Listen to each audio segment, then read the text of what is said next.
ஜனநாயகன் திரைப்படத்திற்கான தணிக்கைச் சான்றிதழ் வழக்கில் ஜனவரி 27ஆம் தேதி தீர்ப்பு. நடிகரும் தவேக தலைவருமான விஜய் நடித்துள்ள ஜனநாயகன் திரைப்படத்திற்கு தணிக்கைச் சான்றிதழ் வழங்க மறுத்த மத்திய தணிக்கை வாரியம் இந்த படத்தை மறு ஆய்வு குழுவுக்கு அனுப்பியது. இதை எதிர்த்து பட தயாரிப்பு குழு தரப்பில் சென்னை உயர்நீதிமன்றத்தில் வழக்கு தொடரப்பட்டது. அந்த வழக்கை விசாரித்த உயர்நீதிமன்ற தனி நீதிபதி இப்படத்தை மறு ஆய்வுக்கு அனுப்பிய தணிக்கை வாரிய தலைவரின் உத்தரவை ரத்து செய்து உடனடியாக தணிக்கை சான்றிதழ் வழங்க உத்தரவிட்டார். தனி நீதிபதியின் இந்த உத்தரவை எதிர்த்து தணிக்கை வாரியம் தரப்பில் உயர்நீதிமன்றத்தில் மேல்முறையீடு செய்யப்பட்டது.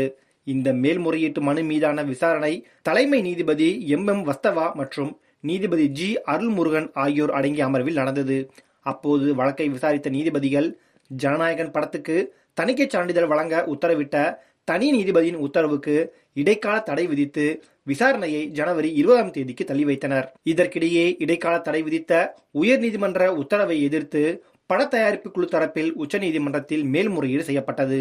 அதை ஏற்க மறுத்த உச்சநீதிமன்றம் இந்த விவகாரம் தொடர்பாக சென்னை உயர்நீதிமன்ற தலைமை நீதிபதி அமர்வையை நாட உத்தரவிட்டது. அதன்படி இந்த வழக்கு விசாரணை உயர்நீதிமன்ற தலைமை நீதிபதி அமர்வில் கடந்த 20ஆம் தேதி விசாரணைக்கு வந்தது.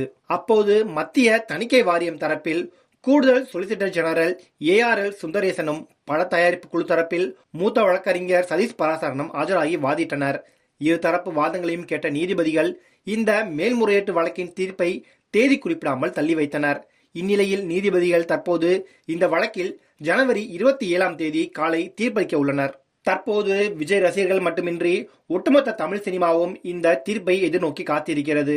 தீர்ப்பு சாதகமாக வெளியாகும் பட்சத்தில் பிப்ரவரி மாதம் ஜனநாயகன் திரைப்படம் வெளியாக அதிக வாய்ப்புகள் இருப்பதாக கூறப்படுகிறது.